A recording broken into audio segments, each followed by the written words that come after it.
This week on SV Lynx.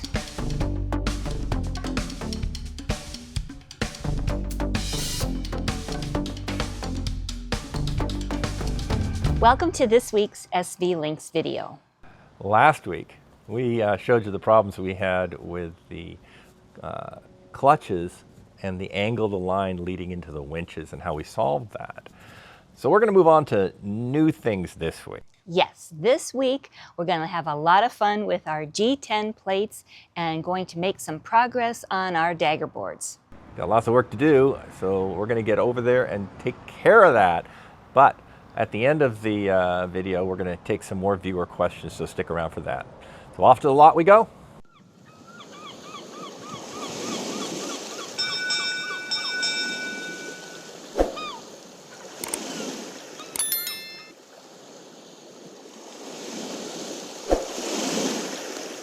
This morning we're continuing our cutting of our G10 to get our electric motors through.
Well, we got the first Daggerboard pretty far along. It's just about ready for glass.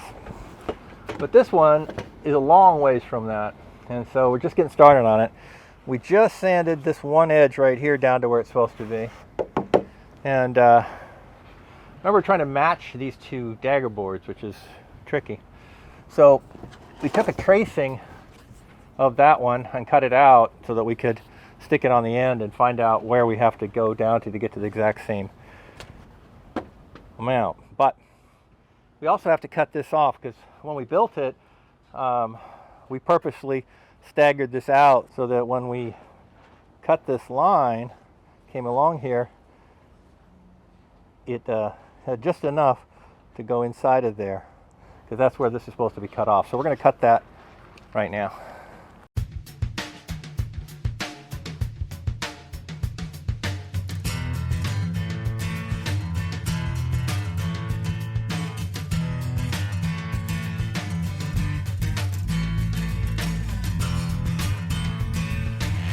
Oh.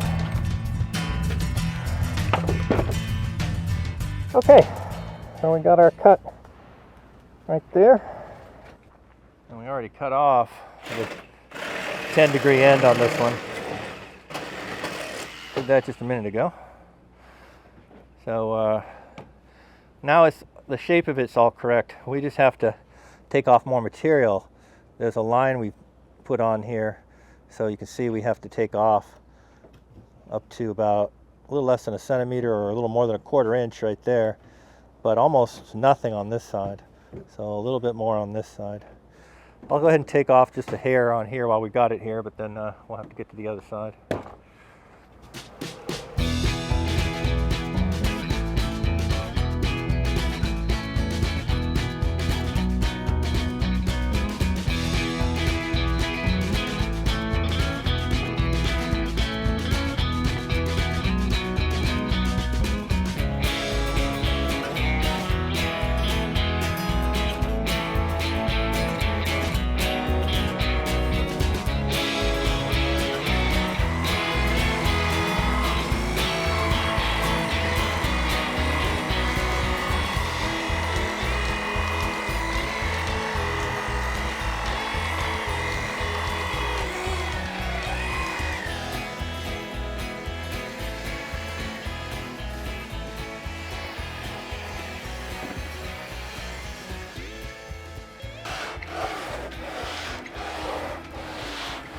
All right, we got our basic shape done, and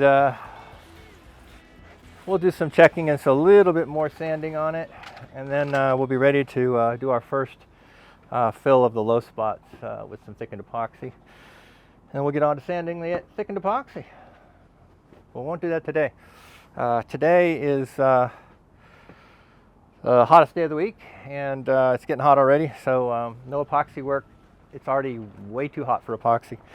So I think we're almost done for today. We'll be back early tomorrow to hit it again. Our dilemma with cutting these holes is we took this to my garage and tried a drill press. Still couldn't get this done. So we got a little stronger drill, and we'll give it another go. Good news is we're halfway through the third one, so we only got to go half to get this finally done.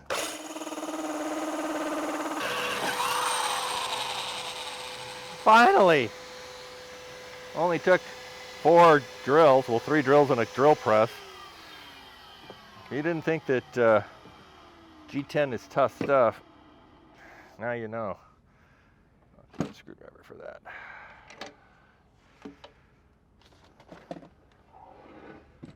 Three holes.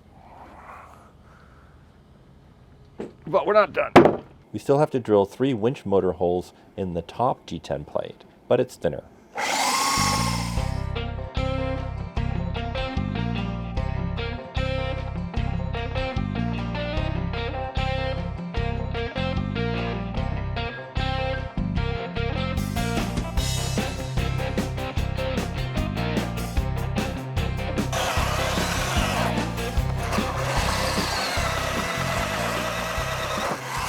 Yay!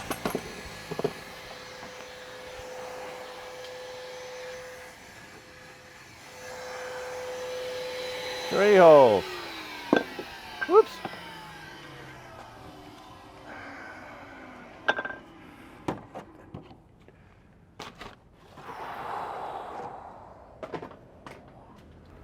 Time to go up and test fit and then get ready to glue this in.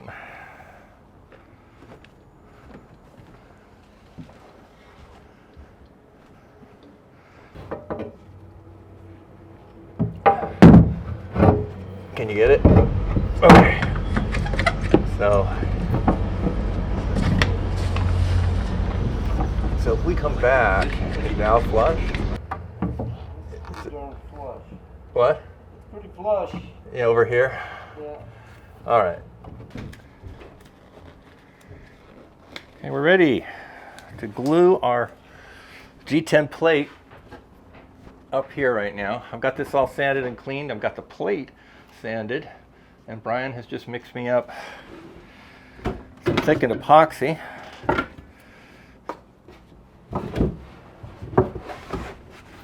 Which we're going to layer on here to make a good bond.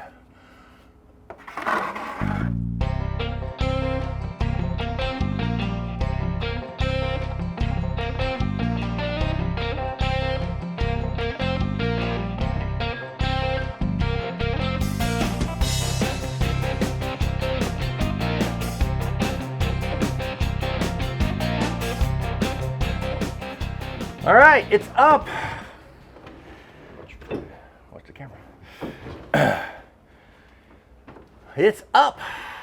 And we got 6 clamps through the holes to hold that up, and then just a couple boards to help the ends a little, just in case.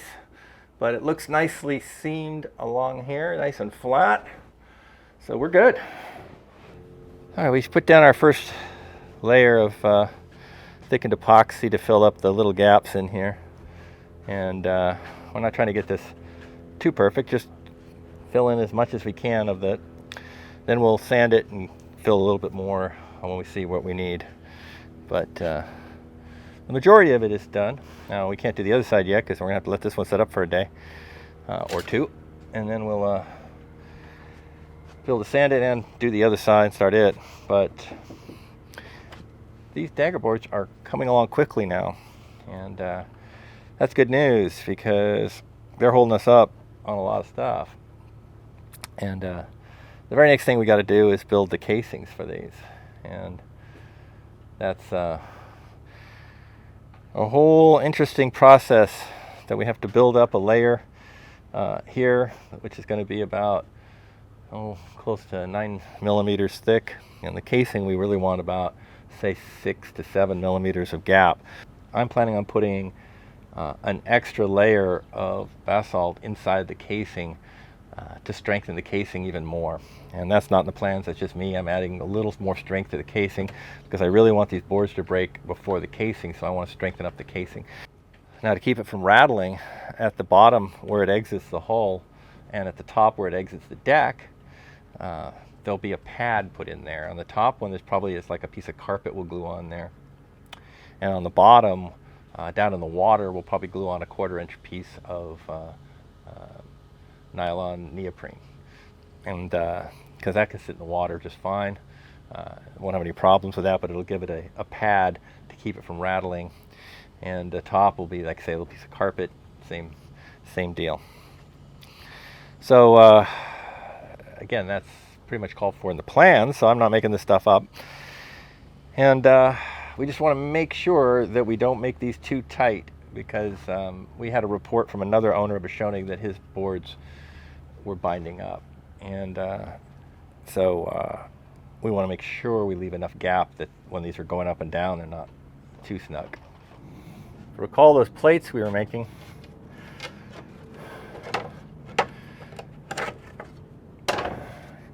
There's the finished stepped G10, and that will sit about right there. That raises that back corner up so that this plate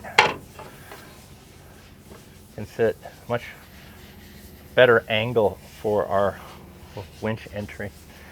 And this one over here is even worse, so we had to build a bigger plate. This thing is solid. And that is going to sit there. And then this plate is going to sit on top of it. Right there. We'll fill this a little bit. And that gets the angle of attack for this coming into the center of the winch much, much better. So that one goes there. B is okay to sit at this one here. We checked the angles coming out of here, and it's fine coming across right here. So that brings it in at the right spot. And then C over here, we got this corner built up now, and that gives its angle of attack better over here. So they're all at different angles and such, but that's because this is all at different angles. There's this angle, then this is at a different angle, then the slope is at an angle, and even that slope is sloping down back over there. So there are so many different angles here.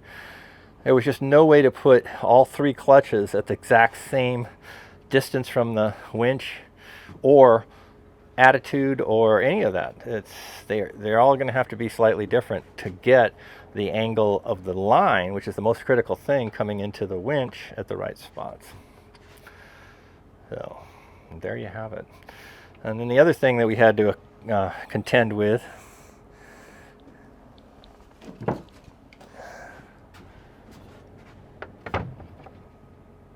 is that when the clutches are sitting on their plate, they had to exit at around the deck level to go through the holes below the window. So that one exits about deck level, this one exits at deck level, and this one exits close to deck level. This one's the only one that's up maybe a slight bit, but we'll have to build the 3 line holders for this one will be raised slightly so that they come straight out of there, because we can't put pressure on the window from the clutch. With it too hot to do any more epoxy work today, we are up sanding on the tops of the bimini legs to smooth out the fairing we did on the tabs. So that's what you see Brian doing up here right now.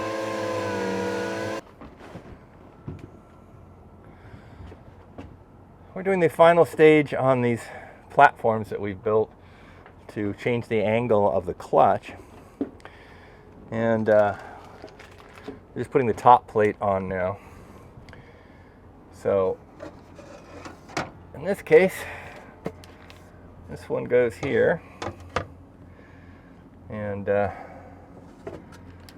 just got to fill in some gap here.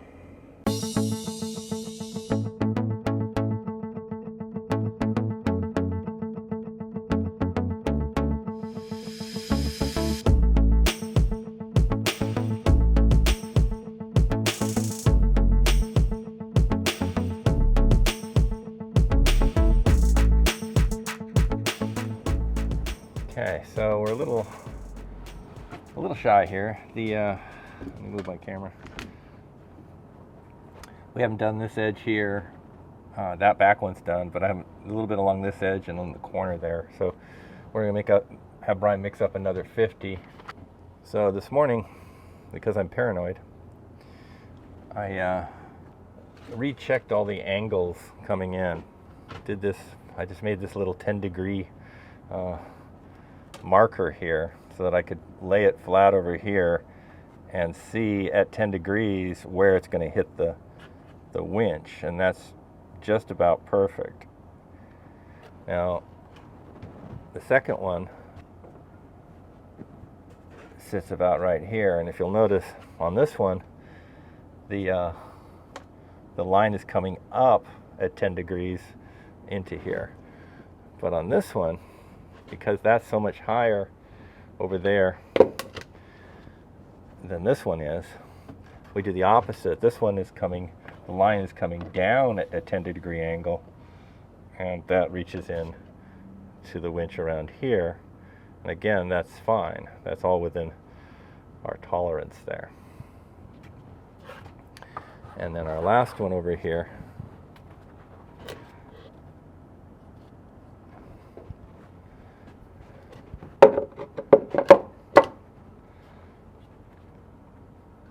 this one sits and comes up from about this point, and again, I don't know if my arms are in the way, but you can see that it's going to hit the winch at a 10 degree just fine. So that solved all of those issues. These are supposed to be about no less than a foot, and that's 16 inches from the center of the barrel, so we're good. All right, Brian's back, so I'll quit talking and get back to working.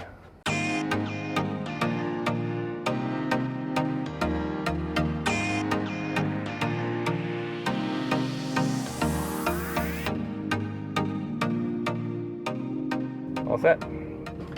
So let this set up, lift it off here, then we'll just take and clean up the edges with a sander.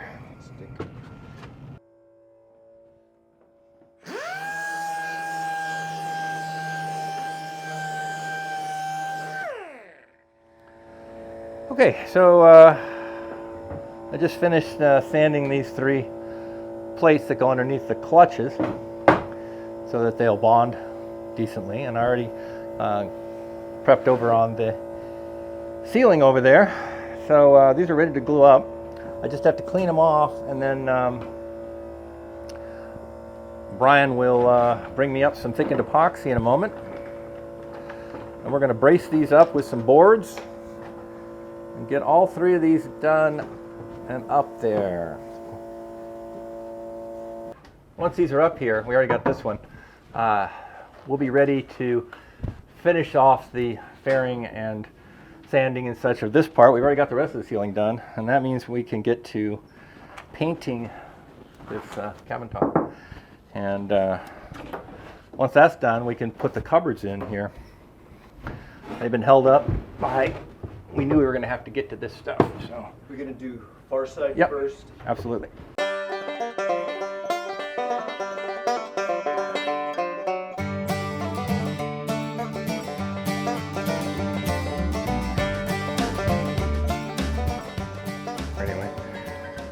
All right, let's get C up here. Now for the tricky part.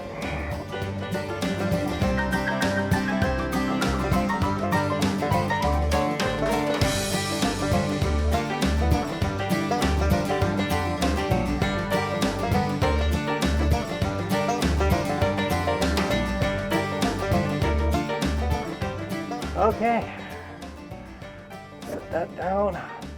Let's get this board here and begin ascension.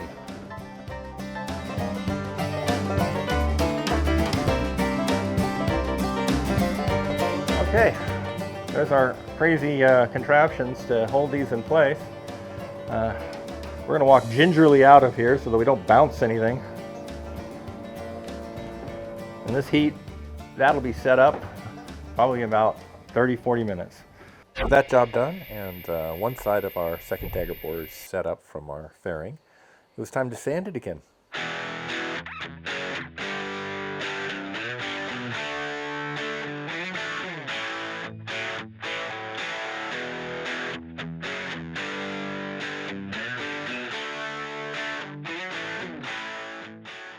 Well, with that side finished in its initial sand, we had to flip the board over so that we could start putting down fairing compound on the other side.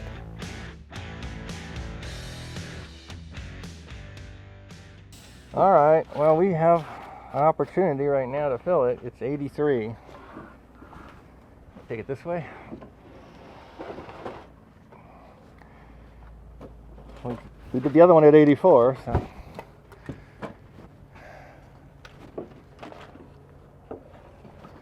We want to fill.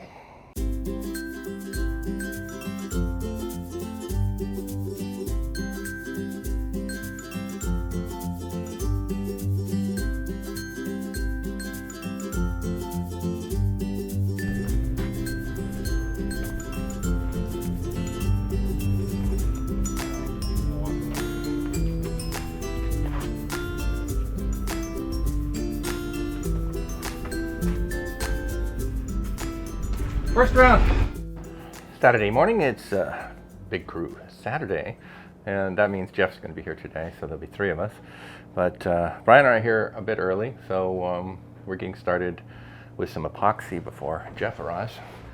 And what we're doing is we're going to smooth out the edges of these G10 plates that we put on here. So, just going to put a bead of epoxy on here.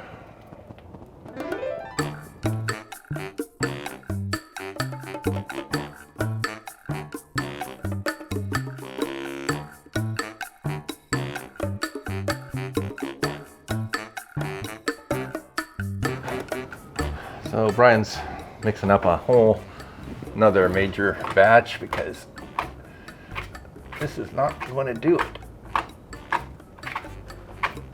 These are from pretty serious coves, so use a lot of epoxy here. But we still got to go all the way around that one, and all the way down this side over here, and along this back edge. So we'll see if one more mix will be enough. We might need to do a little bit more than that. One of the things I noticed about this is originally Joni planned to have us put these clutches over here. That would have been behind the cupboard, which is here. But you'll see that if the cupboard comes here, these plates stick out beyond the cupboard now. That's not a big deal. We can notch the top of the cupboard there, but we're also probably going to run a lighting wood here, so this is going to probably cover all that anyway. Not that it really matters, because there's going to be exposed plates like this out in the other parts of this ceiling, because we have different deck organizers and things that are all going to need some G10 support under them in various places. So that's just a nature of building a ceiling that is a single thickness without a drop ceiling on it that is there. And I've answered this one before, I think, at least in the comments, but the reason we're not putting a drop ceiling in is it cuts down on ceiling height, and right here there's plenty, but as we get back and the ceiling sloping down, that becomes a problem. So we can't really bring it down like that or be banging my head all the time. And then the other reason is it's just adds weight having a secondary ceiling there. And we don't need it for insulation because this is foam. And it's already well insulated from the heat outside because it's all made out of very thick foam. So one of the things about building a performance-oriented bowed. This is not a full performance bow, but it is leaning into the performance side. It kind of spans a little bit of comfort and a little bit of performance. So if we want to keep some of that performance, we have to keep the boat somewhat light. And so that one of those things we give up on is the looks of a drop ceiling, which is all it's really doing for us, but it does add that weight.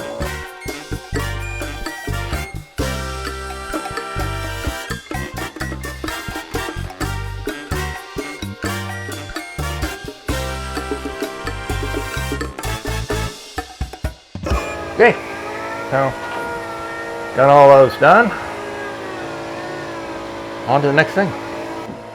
Next up, we're going to fair the bottom of these mullions down here where this is rough, along these edges in here. Now we're not going to fair this because this is nice and flat already. We'll just sand it. And we're not going to fair these either because we did such a nice job with the peel play on these that they're beautiful. And our super build paint will take care of these without any fairing of these posts. So, but we do need to fix these hard edges that are down here. So we're going to go ahead and do all of these along here. We're trying to get to the point where we can build the last of the furniture in here, which is the daybed convertible table and the nav station over there. And we have to finish this wall behind them before we can build those in. So that's why we're going to get started on this. And we actually want to take this to not only faired but painted, and then we'll build primered, and then we'll put the furniture in. We'll go underneath and paint and stuff. It's a little bit of pain to climb under there, but at least we won't have to climb underneath there to do any of the various layers of primers and stuff. So we're going to get started on this right now, and we can't paint the ceiling yet. It's ready, but we're waiting on another delivery of our Alexial product. So this has to wait.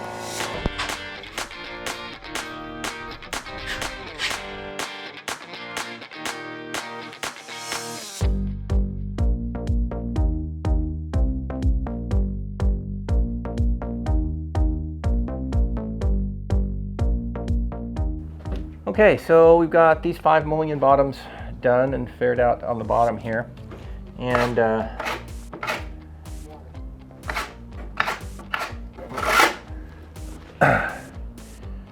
that's all we want to do. Remember that everything below here is going to be behind the seats and behind the desks and stuff like that. You're never going to see it. So we'll sand it anyway, including the green, and we'll paint it all and get it all as nice as we can. But I'm not going to spend hours and hours getting this perfect. But everything above here is going to be above the desk height. So this stuff here we need to get really nice looking. So we'll work hard on that section up there. But everything below we'll just get pretty fair and paint. So now heads downstairs and get back to work on the Daggerboard.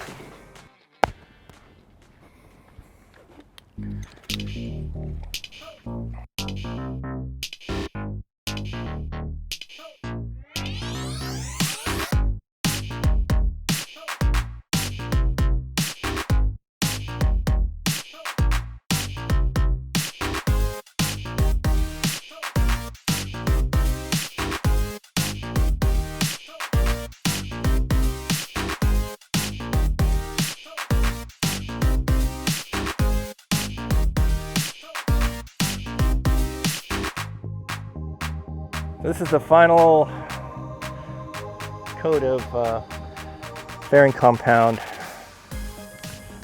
before we glass this side. So we'll sand this, we'll flip it over, see if that other side needs a final one like this, sand it, and they're nearly ready for fiberglass. So all we have left to do is take a piece of G10 fin along the back edge, fix that up with some thickened epoxy, and then we can glass all these. And that other Daggerboard's in the exact same condition that this one is, so they're both getting to the fiberglass at the same time. So as you can see, we got the G10 reinforcement plates up under the line handling area. And we got lots of work done on both Daggerboards. And those are really far along now, to the point where we're ready to glass them and build the Daggerboard casings. And I cannot wait to get to that, because it's that sequence of things. These Daggerboards have to be done so the casings can be done, so we can put them in the boat, cut the holes in the boat to put them in, and then get to work underneath there where the water tanks and the fuel tanks and all that good stuff is underneath the head area. So lots of work depended on these Daggerboards, so it was really great to see them progressing along. But we're going to take a few viewer questions at this point. Okay, so I'm going to read and let Phil do the answering. Number 1. This person was curious if we considered building angled pads under the winches on top of the winch platform to raise the angle. I will show you a little picture here to show this. We did consider that. That was actually the first thing, and I even contacted a plastics supplier place that does G10 to see if they could cut me discs to put under them and to raise the angle of the winches. But what we discovered was that would be very difficult to deal with the G10 plate on top and the G10 plate below, and the bolts getting at an angle coming through those. So what we decided was it was easier to angle the whole thing rather than just put some extra pieces under the winches and bring those up. Okay, next question is, some RVs have an accordion type blind for roof skylights. Are we going to put any in? Maybe. There's certainly room up there, the way we did it, to put in screens, pull across or whichever way we want to do it. But what we want to find out first is if we buy tinted acrylic that is infrared reducing and also UV reducing, will that be enough, or will it be too hot underneath? If it's too hot, we'll add the screens. Okay, next one is, will that thick piece of epoxy under the track bond together and not delaminate between each batch going off and cool down? Why don't you build it up using fiberglass laminating your own G10? Rand Sailing is laminating all areas under cleats and so on with many layers or fiberglass to be like a G10 plate. And layers of fiberglass. So they're putting in layers of fiberglass to be like a G10 plate. The fact is that that's not as strong as G10 plate. It's just less expensive to do. And in our case, because of a couple reasons, we wanted it to be very strong. And the second reason is that we've got so much work to do to build this boat that we wanted to cut down a little bit. And in this case, I decided to spend the money and just buy the G10 plate, since it's going to be stronger than anything that we laminate underneath it there. But yes, every single hard point in this boat, whether it's a deck organizer or a block, or obviously the winches and the clutches, all going to have G10 plates underneath. So they'll all be very strong.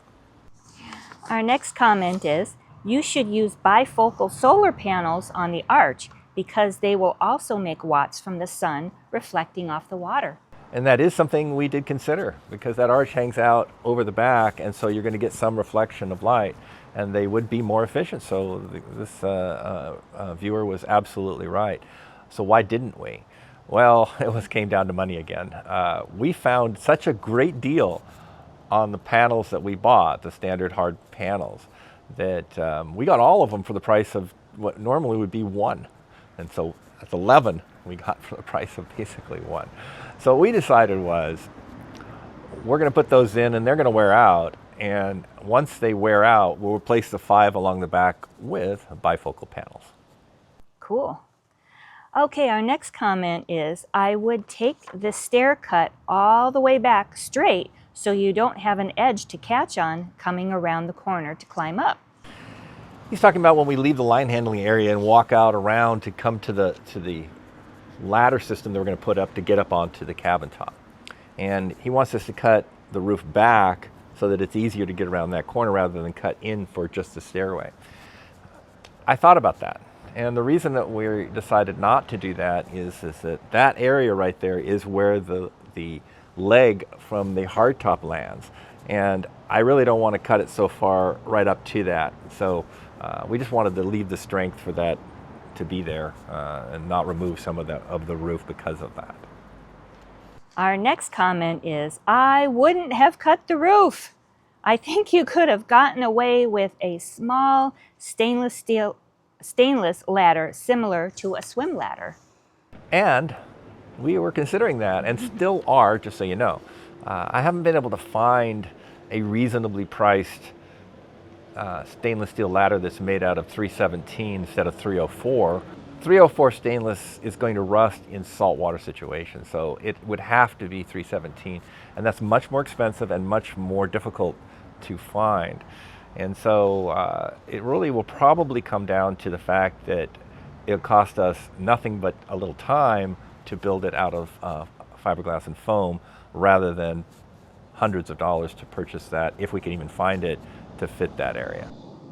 Okay, so now we have two related questions, so I'll read them both. I recommend adding a fiberglass layer on the track densification before the track is installed to prevent cracking, and will you not be adding fiberglass to the top of the solid epoxy core you poured in a previous episode? Right, these are both to do with, you saw us pour in some epoxy to replace the foam. We're only partly done with that process. The plans already call for layers of fiberglass to be put on top of that before we put the track down. And then underneath of that, there's G10, which are going to be seen going in a couple weeks. And underneath the G10, there's a stainless steel half-inch thick flat bar. And then there's more. There's Western red cedar planks around that, and all of those are all layers and layers of glass. So this thing is going to be so reinforced that it's crazy. And you just saw the very first bit of that when we put in that layer of epoxy. And another person further up had, in part of his question I didn't answer, he mentioned that wouldn't the layers of epoxy delaminate since we did it in layers. But the fact is that as long as you do epoxy within a certain amount of hours between each batch, they still have a chemical bond. So no, they're not going to delaminate because of that. That track is going to be so strong by the time we're done, you won't believe it. You'll get to see us building that pretty soon here, because I just got the G10 in. So we'll be starting to put that in, and Garhauer is currently working on the stainless steel flat bar, because they're drilling and tapping it for us, and that's going to be in our hands soon, and so we can put that whole thing together pretty soon. So look for that in an upcoming episode. But thank you for watching this episode, and we do appreciate you stopping by. Yep, we appreciate you watching and spending your time with us, and we also appreciate our patrons listed here. Thank you so much. We couldn't do it without you. And as always, don't forget to like, subscribe, share, and click on the bell icon to be notified of our next video. And we'll see you next week for lots more boat work. See you then. Bye.